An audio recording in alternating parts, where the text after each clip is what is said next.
योगदान दिलं त्या सर्व महामानवांना महानायकांना विनम्र अभिवादन करत या मंचावर उपस्थित शिवसेनेच्या सन्मान्य संघटिका सावरीताई देशमुख, आमचे सन्मान्य जिल्हा प्रमुख देवेंद्रजी गोडबोले, सुरेश भोयरजी, शकूर नागानी, राधेश्याम हटवार, आमचे धम्मबंधू हुकुमचंद आमधारेजी, प्रसन्ना तिडके, अवंतिका निकुरवाडे, साजा शफात, तद्वतच मुकेश यादव, श्रीराम हटवार, सुनील काटगावे, हर्ष मडिवा, रवींद्र निकाळजे, प्रवीण श्रॉफ, दीपक मुळे, रऊफ चहांदे, सूरज दास, मनोहर दूते आणि ज्यांच्या प्रचारार्थ ही सभा होतीये ते श्री बर्वेजी। आज ईद आहे, आपल्या सगळ्यांना ईदच्या शुभेच्छा। आज क्रांतिबा अंधश्रद्धा आणि अज्ञानाच्या विरोधातली लढण्यासाठीची आणि आम्हाला जगण्याचं बळ दिलं त्या क्रांतिबा ज्योतिबा फुलेंचा जन्मदिवस आहे। त्यामुळे सर्वार्थाने आजचा दिवस आपल्या सगळ्यांच्यासाठी अत्यंत महत्त्वाचा आहे। पुढे रामनवमी आहे, 14 तारखेला बाबासाहेबांचा जन्मोत्सव आहे, 16 तारखेला सम्राट अशोकांची जयंती आहे, काल झुलेलाल जयंती होती। एकूण हा आठवडा सगळा वेगवेगळ्या महापुरुषांचा, वेगवेगळ्या जाती धर्मातील लोकांसाठीचा अत्यंत महत्वाचा असा आठवडा आहे। लोकसभेची रणधुमाळी चालू आहे, प्रचार आरोप प्रत्यारोपाच्या फैरी चालू आहे। रश्मी बर्वे यांनी त्यांची खंत व्यक्त केली की त्यांचं जात प्रमाणपत्र रद्द झालं। मला असं वाटतं की आपल्याही चुका आहेत आणि त्यांच्याही चुका आहेत। आपली चूक ही आहे की आपण जास्त सजग राहत नाही किंवा एकोप्याने राहत नाही। आपण विस्कटलेले असतो, आपल्याला नेमक्या वेळेला आपले महापुरुष आपल्या जाती आठवतात। एरवी आपल्याला महापुरुष आणि जातींचा विसर पडतो। जरा परखडपणे आणि जरा स्पष्टपणे मांडलं पाहिजे कोणीतरी आणि सांगितलं पाहिजे। खूप आधीपासून आपण आपलं बुड धरून, लोक धरून, माणसं धरून राहिलं पाहिजे। दुसरी गोष्ट अशी की आपली चूक काय आहे माहितीये का? सगळ्यात मोठी आपली चूक ही आहे की आपण अत्यंत जातीवादी आणि मनोवादी लोकांना निवडून दिलं। अशा लोकांना निवडून दिलं ज्या लोकांनी या संविधानाचा आणि संविधानातील कलमांचा अर्थ बदलून ठेवला। एकीकडे नवनीत राणासारखं एक प्रकरण असतं ज्यांचं जात प्रमाणपत्र वर्षानुवर्ष प्रलंबित राहतं, वर्षानुवर्ष त्याच्यावर काहीच निकाल घेतला जात नाही, काही बोललं जात नाही। हे फार विशेष आहे। हे भाजपच काय कुठल्याही पक्षाच्या इतिहासातलं एकमेव उदाहरण असेल की पक्ष प्रवेशाच्या आधी त्यांची उमेदवारी हजर होती। नवनीत राणा यांनी भारतीय जनता पार्टीमध्ये प्रवेश करण्याच्या आधीच नवनीत राणांची उमेदवारी भाजपाने जाहीर केली। विशेष भाजपाला हे पक्क माहिती आहे की नवनीत राणाचं जात प्रमाणपत्र प्रलंबित आहे, तरी सुद्धा भाजपाने ती उमेदवारी जाहीर केली। याचा अर्थ कळतोय का राजे हो? याचा अर्थ असा आहे की स्वायत्त यंत्रणा निकाल काय देणार याची जणू भाजपाला आधीच पूर्वकल्पना होती। याचा अर्थ असा आहे की ईडी, सीबीआय, न्याय व्यवस्था या सगळ्या स्वायत्त यंत्रणांवरती सातत्याने दबाव आणण्याचं आणि त्यांना प्रभावित करण्याचं काम भारतीय जनता पार्टीकडून होतं। भारतीय जनता पार्टी सातत्याने या सगळ्या स्वायत्त यंत्रणांचा गैरवापर करते, ज्याचा परिणाम म्हणून वर्षानुवर्ष ज्यांचं जात प्रमाणपत्र प्रलंबित आहे, बरोबर फॉर्म भरायच्या दिवशी ते प्रमाणपत्र त्यांना बहाल केलं जातं आणि देशाचा गाडा ज्या भाजपाच्या हातात चालवायला दिलेला आहे त्या भाजपाचे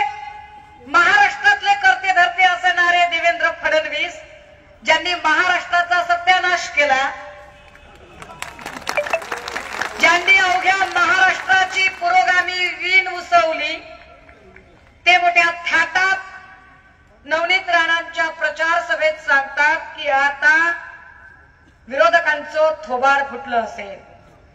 देवेंद्र भाऊ थोबाड कुणाचं फुटेल?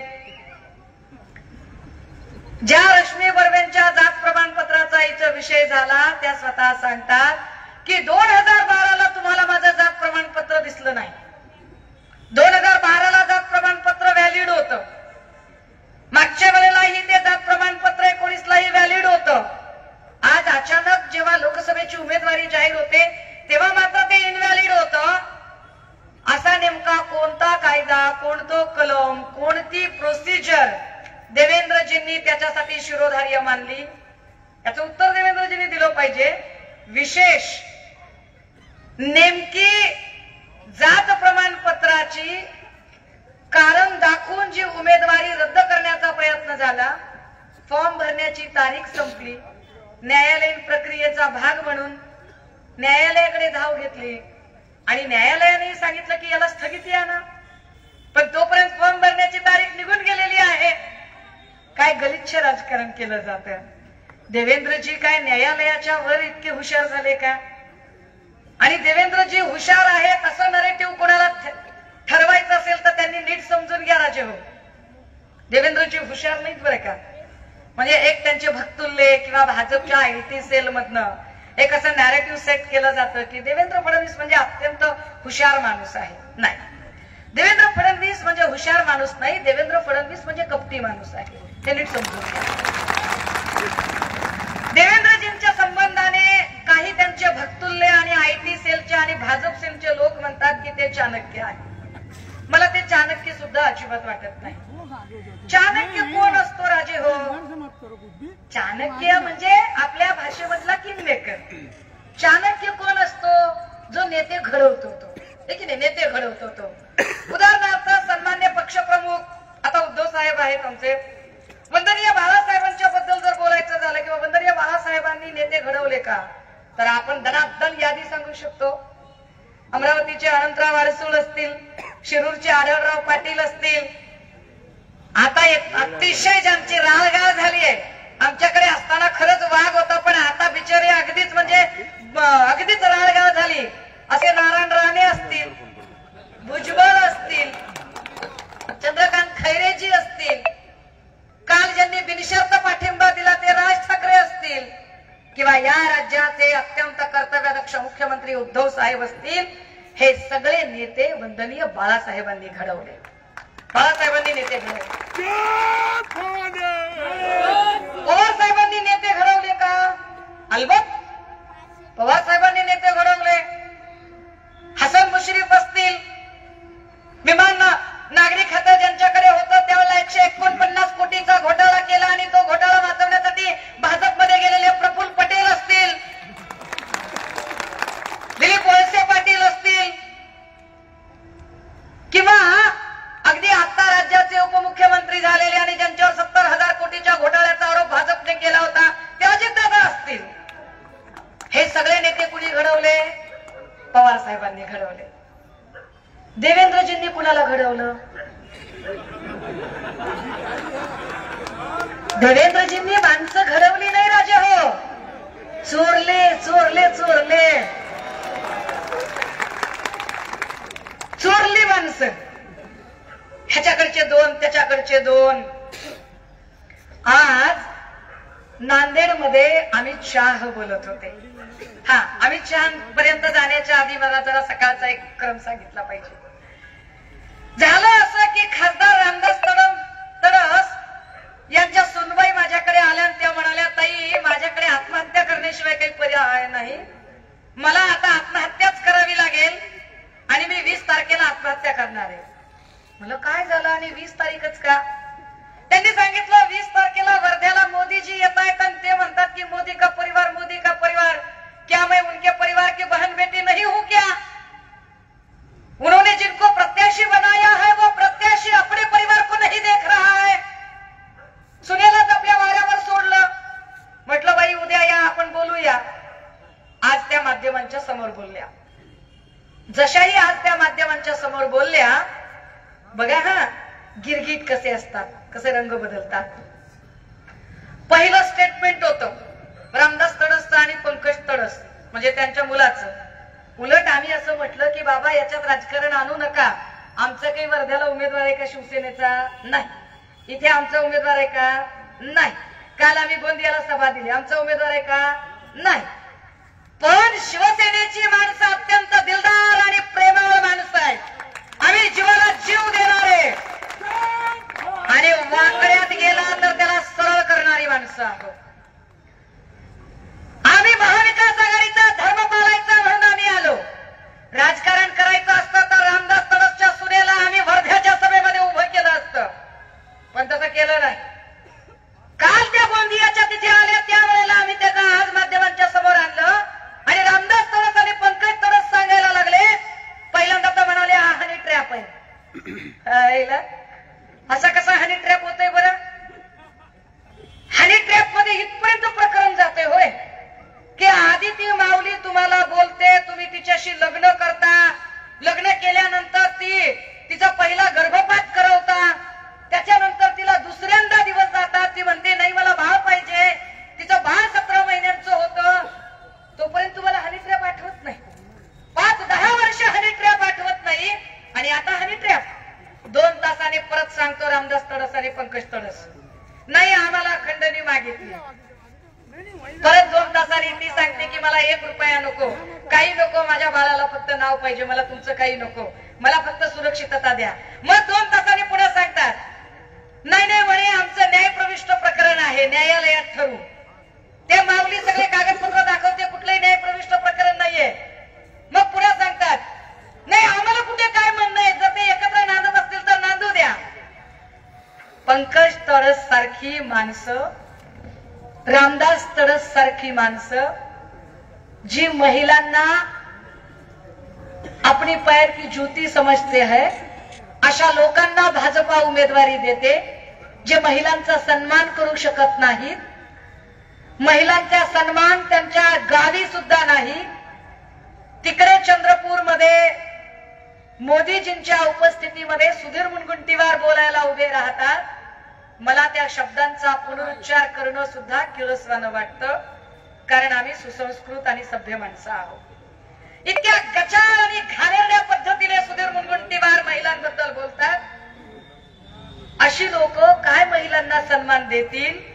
आणि एक मागास प्रवर्गातली महिला लढायला उभी राहते, एक मागास प्रवर्गातली महिला पार्लमेंटमध्ये जाऊन प्रश्न मांडू इच्छिते, तर तिच्या सोबत वैचारिक वाद करण्याच्या ऐवजी स्वायत्त यंत्रणांचा गैरवापर करत तिचं जात प्रमाणपत्र रद्द करून बाबासाहेबांनी तिला जो लढण्याचा अधिकार दिलेला आहे तो अधिकारच तिच्यापासून हिरावून घेण्याचं गलिच्छ राजकारण जर भाजपा करत असेल तर धडा शिकवला पाहिजे.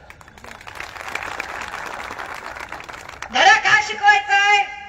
धडा यांच्यासारखे पैसे कमवण्यासाठी नाही शिकवायचा.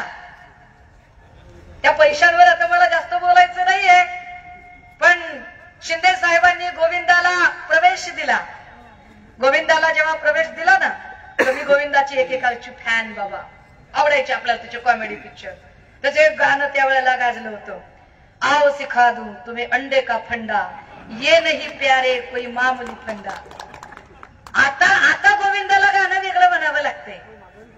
आओ सिखा दूं तुम्हें चंदे का धंधा, ये नहीं प्यारे कोई मामूली धंधा, इसमें छिपा है बीजेपी के सक्सेस का फलसफा, चंदे पे धंधा, धंधे का चंदा, धंधा है गंदा, गंदा है चंदा और चंदे का धंदा.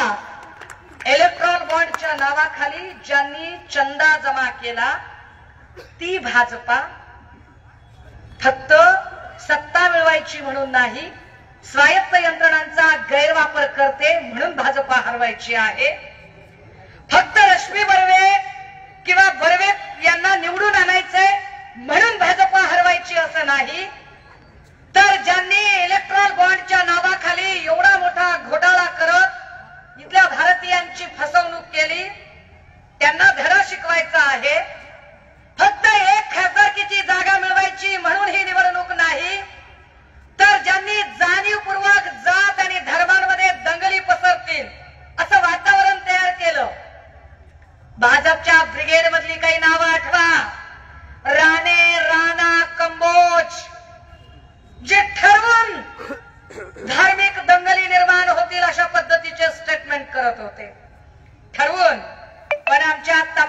मुस्लिम भावंडांचं अभिनंदन आणि कौतुक केलं पाहिजे की एवढी अतिशय चिथावणीखोर भाषा केली तरी एकाही मुस्लिम भावाने उचकण्याचा प्रयत्न केला नाही किंवा त्यांच्या चिथावणीला बळी पडले नाही. तमाम मुस्लिम भावंडांनी कमालीचं सामंजस्य दाखवलं.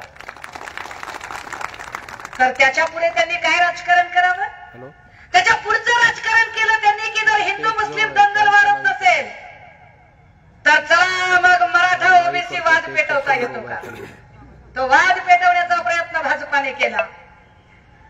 आज अमित शहा आले होते, पुन्हा तीच टेप वाजवली त्यांनी. जी टेप चंद्रपूरमध्ये पंतप्रधान नरेंद्र मोदींनी वाजवली तीच टेप अमित शहा यांनी नांदेडमध्ये वाजवली.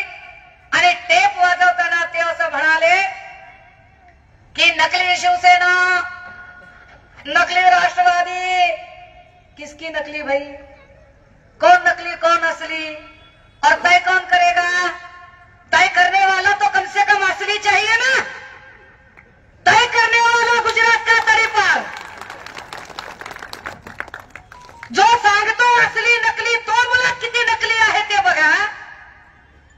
आचारसंहितेचा कॅमेरा असेल तर कॅमेरा नीट लावा, अपाद मस्तक रेकॉर्ड करा आणि रेकॉर्ड करून तुम्ही सांगा. मला कुणाचंच नाव घ्यायचं नाही, पण जर आम्ही गुगलवर गेलो आणि फेकू शब्द टाईप केला आणि इमेज सर्च केली तर इमेज कुणाची येते ते सांगा. आम्ही नुसता शब्द टाईप करायचा आणि इमेज सर्च मध्ये जायचं. माय बापाच्या इमानदारीनं कुणी बी सर्च करा आणि अशा लोकांनी आम्हाला असली नकलीचं सर्टिफिकेट द्यायचं. अशांनी सांगायचं कोण नकली कोण असली. खुद के गिरेबान में झांक कर देखिए कि आप कौन है पहले. पर ज्यादा सांगता है ये जो शिंदे है ये असली शिवसेना चला रहे हैं. कौन शिंदे? जिनके गले में शिवसेना का स्कार्फ डालने की तक हिम्मत नहीं है, जे घाबरून भाजपचा स्कार्फ घालून सभेत बसले ते असली. अरे आमच्याकडे जे 10-15 खासदार होते त्यातले तुम्ही काही फोडले, पण तरी सुद्धा मोडून पडला संसार तरी मोडला नाही कणा. आम्ही जपतो या महाराष्ट्राचा स्वाभिमानी बाणा. वंदनीय बाळासाहेब हयात होते तेव्हा सुद्धा, वंदनीय बाळासाहेब हयात होते तेव्हा इथला प्रत्येक जण जेव्हा कधी इथे जागा वाटपाची चर्चा व्हायची, निवडणुकांची चर्चा व्हायची, तेव्हा अटलजी असतील, अडवाणीजी असतील, मुंडे साहेब असतील, महाजनजी असतील, हे मातोश्रीवर यायचे, उंबरे झिजवायचे. मातोश्रीवर येऊन माताघाटी करायचे, सीटची बोलणी करायचे. वंदनीय बाळासाहेबांच्या नंतर शिवसेनेची धुरा उद्धव साहेबांनी सांभाळली. तेव्हाही गडकरी असतील किंवा मुंडे साहेब असतील किंवा अमित शहा असतील, हे लोक मातोश्रीवर येत होते जागा वाटपासाठी. मातोश्रीवरचा कुणी जागा वाटपासाठी दिल्लीला गेला नव्हता. पण एक नकली दुसऱ्या नकलीला जो असलीचं सर्टिफिकेट देतोय त्यांनी विचार करावा की तुम्ही ज्याला सांगताय की हा असली आहे त्या असलीच्या घरी तुम्ही जागा वाटपाची बोलणी करायला गेलात का? तेभी नाक्यावर अमित शहा गेले नाही किंवा देवेंद्रजी गेले नाही, तेभी नाक्यावरच्या माणसाला दिल्लीला मुजरे करायला बोलवून घेतलं. याचाच असली कोण आणि नकली कोण ते कळून गेलं. बाकीच्यांचं सोडा, स्वतःच्या पोराची ज्याला उमेदवारी जाहीर करायचा अधिकार नाही त्याच्याबद्दल आम्ही जास्त बोलायची गरज नाही. दादा हो, आज अमित शहा म्हणाले की काँग्रेस अशी रिकामी झाली, राष्ट्रवादी अशी झाली. हो, अमित शहाजी बरोबर, काँग्रेस मधले काही लोक तुमच्याकडे आले, राष्ट्रवादीतले, पण अमित शहाजी क्या आप ये भूल रहे पुल्ला वेतल हायतच बनणारा. किती लोकांना त्याच्यातल्या अटक झाली आणि किती लोकांना शेवटपर्यंत कन्व्हिक्शनला नेलं. ज्यांच्यावर आरोप केले, भावना गवळी असतील, प्रताप सरनाईक असतील, यशवंत जाधव असतील, हसन मुश्रीफ असतील, प्रफुल्ल पटेल असतील, छगन भुजबळ असतील, काय झालं या लोकांचं? ज्यांच्यावर आरोप केले ते सगळे आज भाजपच्या सोबत आहेत. मोदी आणि शहा यांनी जरा लक्षात ठेवावं कि दादा, क्या यही तुम्हारी गारंटी है कि करप्शन करने वाले को एंट्री? यही मोदी की गारंटी। और जितना बड़ा करप्शन करेगा उतना बड़ा पोजीशन दिया जाएगा। कितीचा केला तू घोटाळा? 100 करोडचा। अच्छा ठीक आहे, तुझे फक्त सजा माफ करतो, इकडे ये। तुम्ही कितीचा केला घोटाळा पटेल भाई? साहेब माझी 149 कोटीची फाईल आहे। कशाची आहे? नागरी उड्डाणची आहे साहेब, विमान प्रवासाची ती फाईल आहे साहेब। बरं ठीक आहे, तुमचं पण नीट करतो। हा मंत्री मुश्रीफ साहेब तुम्हाला मंत्री करून टाकतो, अजून कुणाला? याला मंत्री करतो, त्याला मंत्री करतो। हा अशोकरावजी तुमची फाईल कितीची आहे? चला तुम्हाला पण साहेब, तुम्हाला मी खासदारकी देऊन टाकतो। घोटाळा मोठा मोठा पाहिजे। दादा तुमची 70,000 कोटीची, तुम्हाला डीसीएम करून टाकतो, तुम्हाला लगेच डीसीएम करून टाकतो। फाईल जेवढी मोठी तेवढं मोठं पद। ये मोदी की गारंटी है। मोदी की गारंटी यहाँ के बेरोजगार युवाओं को रोजगार दिलाने की नहीं है भाइयों। 2019ला ज्या माणसांनी सांगितलं होतं की मैं आपको विश्वास दिलाता हूं जब हमारी पार्टी सत्ता में आएगी हर साल 2 करोड़ युवाओं को कहा है रोजगार। मोदी जी कहाँ गए? वो आपके वादे, वो इरादे, वो कसमे, वो वफाए, वो जफाए कहाँ है? त्याच्यातलं काहीच दिलं नाही। अमित शहा सांगत होते नांदेडमध्ये, आम्ही नक्षलवाद उखडून काढला। कोण म्हणते नक्षलवाद उखडून काढला? अमित शाह। अमित शाह जी, शायद आपको देवेंद्र जी ने बताया नहीं है क्या कि भीमा कोरेगांव में जो भी दंगल हुई थी उसकी एसआईटी अभी बाकी है, उसमें आपने व्हाइट पेपर नहीं दिया है और उसमें जिन जिन लोगों का नाम आया है वो आपके सनातन से और आपके आरएसएस और बीजेपी से जुड़े हुए लोग हैं। त्यांनी आम्हाला देशभक्तीचं प्रमाण मागायचं।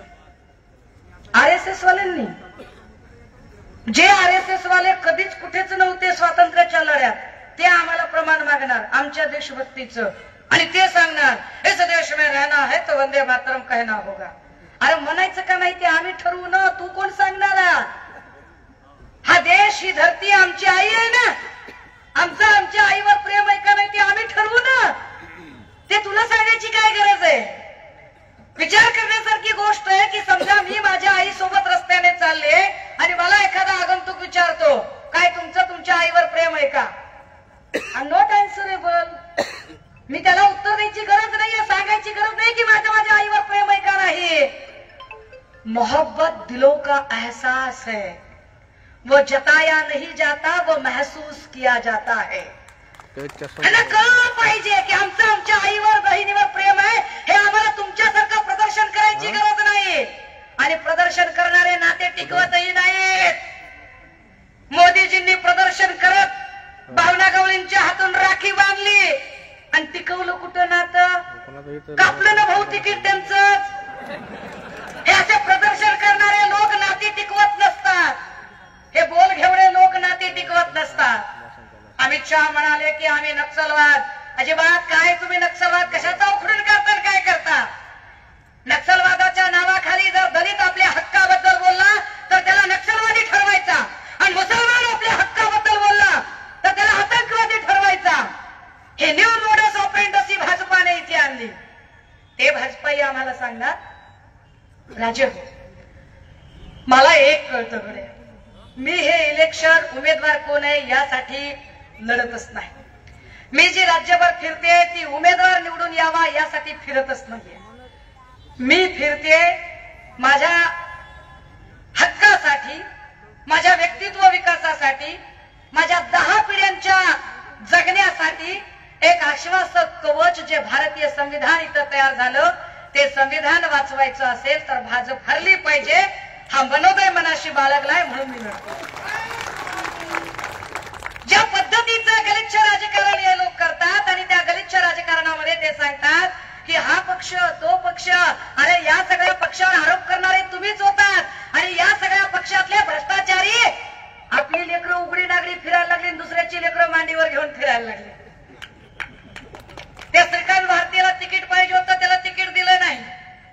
तो बिचारा माधव भंडारी अक्षरशः पत्र लिहिलं रडत रडत, त्याला काही मिळालं नाही. त्या केशव उपाध्यायची अख्खी हयात गेली, त्याला काही दिलं नाही. पहिल्यांदा 10 मंत्रिपद मिळणार होती, ती शिंदेंना मिळाली. दुसऱ्यांदा विस्तारात 10 मिळत होती, ती काँग्रेसला मिळाली, ती राष्ट्रवादी काँग्रेसला मिळाली. पुन्हा राज्यसभा एखाद्या भाजपला मिळेल म्हटलं, ती अशोकराव चव्हाणांना दिली. मूळ भाजपाच्या हातात काय? तो काहीच नाही. म्हणजे ह्यांची लेकरं उघडी पाकडी गुंड्या निघाल्या, शर्ट नाही, केस विस्कटलेले, गली गलीनं फिरायला लागलेली. आणि काँग्रेस मधल्या, राष्ट्रवादीच्या, शिवसेनेच्या लेकरांना घेऊन ये तुला काजळ लावतो, ये तुला पावडर लावतो, ये तुला गंध लावतो करायला लागले. काय हा? ह्या सगळ्यांच्या मध्ये जे हे लक्षातच येईना गेलं, यार तुम्ही राजकारण कुणाला सांगताय, कुणाला शानपण शिकवताय? ज्या भाजपाईने सुडाचं राजकारण केलं आणि महाराष्ट्राचं अतोनात नुकसान केलं, दादा हो, हे नीट समजून घ्या. कुठल्याही राज्यामध्ये जर मोठ्या कंपन्या यायच्या असतील, खरं तर आपल्या सगळ्यांना नोकरी देणं हा राज्याचा अधिकार आहे. भारतीय राज्यघटनेच्या प्रकरण 3 कलम 19 नुसार, प्रकरण 4 मार्गदर्शक तत्वानुसार state should be take care each and every's bread and butter. राज्याने आपल्या रोजीरोटीची काळजी घेतली पाहिजे. जो शिकलेला आहे त्याला नोकरी द्या, ज्याला नोकरी नाही त्याला उद्योगधंद्याचं भांडवल द्या, ज्याला भांडवल नाही त्याला रोजगार हमी योजनेचं काम द्या, ज्याला तेही मिळत नाही त्याला बेरोजगारीचा भत्ता द्या. पण राज्याने या सगळ्या गोष्टी केल्या पाहिजे. काय राज्य करते? नोकऱ्या तर नाही तर दादा हो, नोकरी नाहीये. आता डीएड झाला, बीएड झाला, एमएड झाला, नोकरी नाहीये कुणाला. पोलीस भरती, तलाठी भरती, काय परिस्थिती आहे तुम्ही बघताय. तलाठी भरतीचा पेपर कितीचा निघतोय? 200 मार्काचा. आणि मार्क किती पडताय? 200 मार्काचा पेपर. आणि मार्क किती पडले तलाठी भरतीला? 210, 216, 214. घ्या मोदीची गॅरंटी. 200 पैकी 216 ही मोदीची गॅरंटी आहे. घ्या गॅरंटी. काय घ्यायची तुम्हाला? हा? अरे त्यांची तर अजिबातच नाही हो. त्यांच्या लोकांना त्यांची गॅरंटी नाही, बाकीच्या काय गॅरंटी घ्यावी राव. जाऊ दे, त्याच्यावर नंतर बोलूया.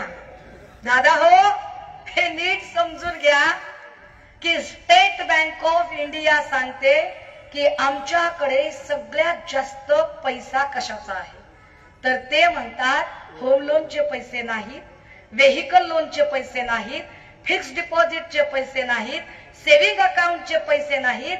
कशाचे पैसे आहेत? तर स्टेट बँक ऑफ इंडिया सांगते जी ही तरुण पोरं आहेत, जी नोकऱ्यांचे अर्ज भरतात, त्या अर्जांचं जे चलन आहे त्या चलनाचे पैसे आमच्याकडे आहेत.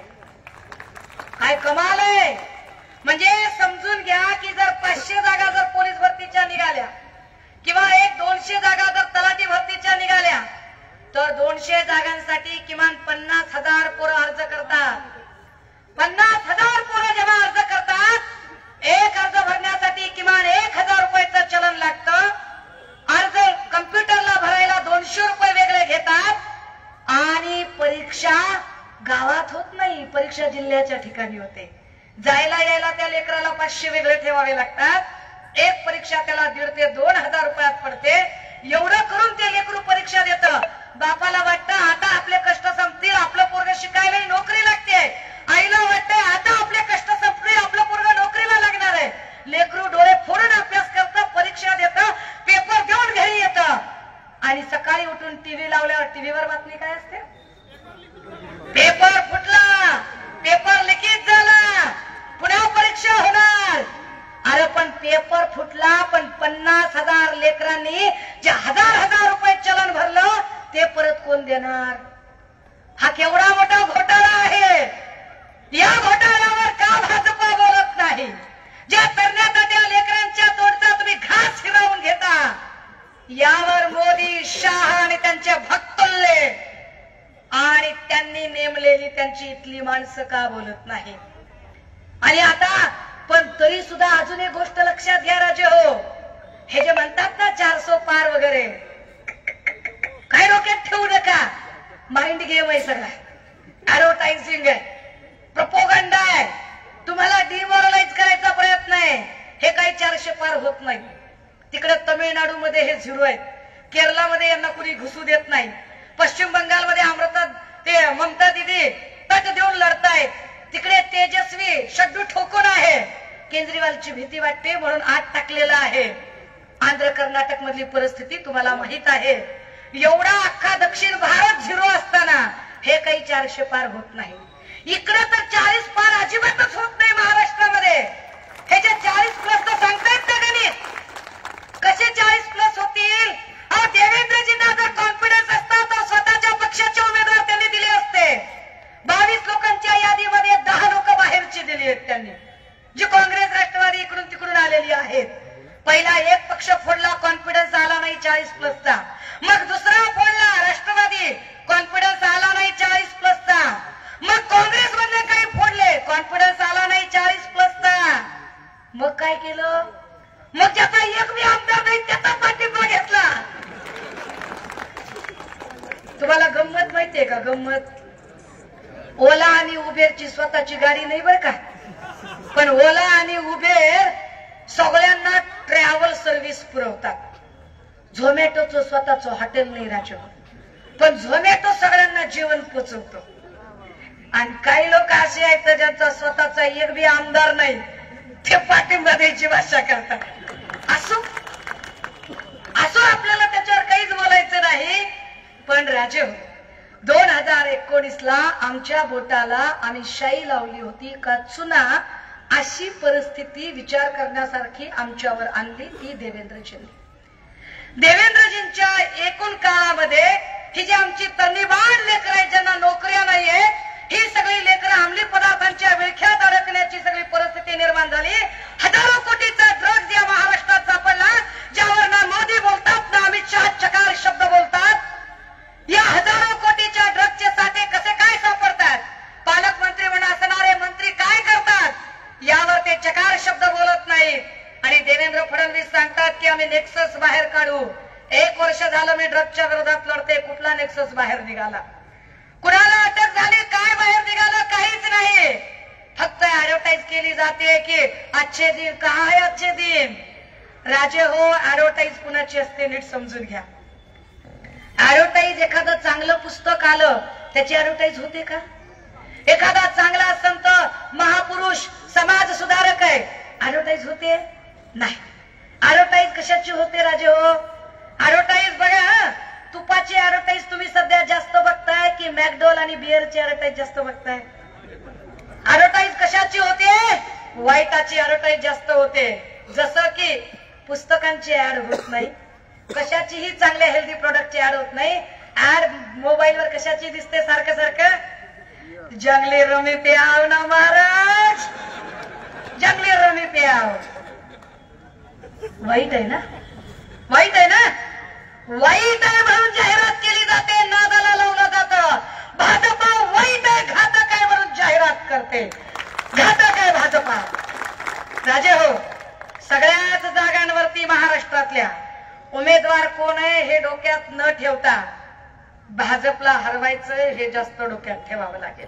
ते जास्त गरजेचं आहे की भाजप हरवली गेली पाहिजे. भाजपच्या सोबत कोण आहे तो माणूस हरवला गेला पाहिजे. आणि आम्हाला संविधान वाचवायचं आहे हे पक्क डोक्यात राहिलं पाहिजे.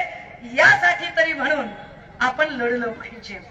राजे हो, बर्वेजींचा मी सकाळपासून सुनील केदार वगैरे या लोकांना संपर्क साधायचा प्रयत्न केला. कदाचित ते कामात व्यस्त असतील, पण मी म्हटलं की अरे उमेदवार कुठे? तर म्हणले नाही ताई, उमेदवार जरा कामात होता. मग मी सकाळ म्हटलं अरे मला उमेदवाराचा काही फोन बी न चाला नाही, उमेदवार कुठे? मग माझ्या लक्षात आलं की त्या बिचाऱ्या एवढ्या कामात होत्या, एवढ्या गांगरून गेल्या होत्या, गोंधळून गेल्या होत्या.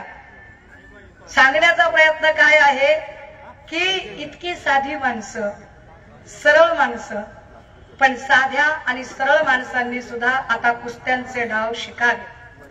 कारण तुमची गाठ अत्यंत अट्टल लोकांशी आहे. अशा अट्टल लोकांशी लढायचं असेल तर, जातीवादी लोकांशी लढायचं असेल तर, ज्यांना अमक्या जातीचा तमक्या जातीचा म्हटलं की फार त्यांच्या अंगाला झिंझिण्या येतात आणि अशा लोकांपासून लांब राहायचा प्रयत्न करतात. अशा लोकांना धडे शिकवायचे असतील तर तुम्ही निर्णय घेतला पाहिजे. आणि हो, मी कधीही म्हणत नाही की अमक्यावर शिक्का मारा आणि तमक्यावर शिक्का मारा. माझा याच्यावर अजिबात विश्वास नाही. मी कधीच कुणाला सांगत नाही यालाच मत द्या त्यालाच मत द्या. मत कुणाला द्यायचं तुम्ही तुमचं ठरवा. असं का सांगते कारण माहितीये का, मी जर सांगितलं ना तुम्हाला की पंजावर मत द्या पंजावर मत द्या, तर याचा अर्थ मी तुमच्या मेंदूवर शंका घेतल्यासारखा होईल. मला तुमच्या मेंदूवर शंका घ्यायची नाही. माझा तुमच्यावर, तुमच्या मेंदूवर, तुमच्या सतसत विवेकावर प्रचंड विश्वास आहे. आणि माझा तुमचा महापुरुषांच्या प्रती असणाऱ्या निष्ठेवर सुद्धा विश्वास आहे की इथल्या महापुरुषांची विचारधारा आणि ते आदर्श प्रमाण मानत तुम्ही तुमचा निर्णय घेणार आहात आणि तो निर्णय निश्चितपणे इथला मनोवाद गाडण्यासाठी घेणार आहात. त्यामुळे प्रण करूया की बाबासाहेबांच्या जयंतीला आदरांजली म्हणून काय वाहूया, तर बाबासाहेबांच्या जयंतीच्या निमित्ताने एक प्रण करूया की बाबासाहेबांनी निर्माण केलेलं संविधान कुठल्याही परिस्थितीमध्ये कुठल्याही कारणाने अगदी मतविभाजन होऊन सुद्धा त्याला धोका निर्माण होणार नाही. कुठल्याही प्रकारे आम्ही मत विभाजित होऊ देणार नाही आणि कुठल्याही प्रकारे संविधानाचा गळा घोटू पाहणाऱ्या लोकांना आम्ही विजयी होऊ देणार नाही. हा प्रण करून आपण ठामपणे येणाऱ्या 19 तारखेला अत्यंत शांतपणे मतपेटीपर्यंत पोचाल. कारण माझा विश्वास आहे परिवर्तनाचं जर अमोघ शस्त्र काही असेल तर ते शस्त्र एकच आहे, रक्ताचा एकही थेंब न सांडता, रक्ताचा एकही थेंब न सांडता जर क्रांती करायची असेल तर ती क्रांती फक्त आणि फक्त मतपेटीतून होऊ शकते. आणि हो, अजून एक गोष्ट राजे हो, आपल्याला डिमोरलाइज करण्यासाठी ते अजून एक शब्द वापरतायत, एक प्रोपोगंडा ईव्हीएम आणि सगळ्याच गोष्टींचा. पण आता हे डोक्यातलं काढून टाका. कारण आता एवढ्या कमी काळात ना ईव्हीएमची पद्धत बदलणार आहे ना ते बॅलेट बॉक्सवर लगेच निवडणूक घेणार आहे. त्यामुळे आहे त्या परिस्थितीत आपल्याला फार योग्य पद्धतीने निवडणुका पुढे न्यायच्या आहेत. आणि आहे त्या परिस्थितीत जर निवडणुका पुढे न्यायच्या असतील तर एक गोष्ट करावी लागेल की प्रत्येकाच्या घरातून प्रत्येक मतदार 19 तारखेला बाहेर पडेलच याची खबरदारी सगळ्याच कार्यकर्त्यांनी घ्यायची आहे. मला आनंद आहे, अभिमान आहे की शिवसेनेचा प्रत्येक पदाधिकारी महाविकास आघाडीचा धर्म पाळणारा आहे आणि तो अत्यंत प्रामाणिकपणे देवेंद्रजी गोडबोले असतील, आसावरीताई देशमुख असतील, सुशीला नायरजी असतील किंवा एकूण सगळी माणसं, ही सगळी आघाडीचा धर्म पाळणारी माणसं आहेत. ती सगळी माणसं आपल्याला पूर्णपणे सहकार्य करतील. त्यांना विश्वासात घेऊन आपणही ज्या जबाबदाऱ्या आहेत त्याबद्दल आपण चर्चा कराल अशी अपेक्षा आहे. आणि होय, आपण सुद्धा सगळेजण बर्वेजींच्या आणि एकूण संविधानाच्या बाजूने उभे राहाल. मी कुणाच्याही भावना दुखावण्याचा माझा हेतू नव्हता, पण चुकून माकून जर भावना दुखावल्या गेल्या असतील, दुखावू शकतात, शक्यता आहे. कारण बऱ्याचदा मधले काही खबरे असतात. खबऱ्यांचा फार मोठा लाभ नसतो. फार तर 30, 60, 90 एखादी हाफ बिर्याणी एवढ्यापर्यंतच असतं. पण तेवढ्या कारणाने का होईना जर भावना दुखावल्या गेल्या असतील तर अशा सगळ्यांची यापैकी मी एकाचीही माफी मागणार नाही. मी माझ्या म्हणण्यावर ठाम आहे, थांबते, रजा घेते. पंजा लक्षात राहील अशी अपेक्षा करते. थँक्यू. खूप खूप धन्यवाद ताई.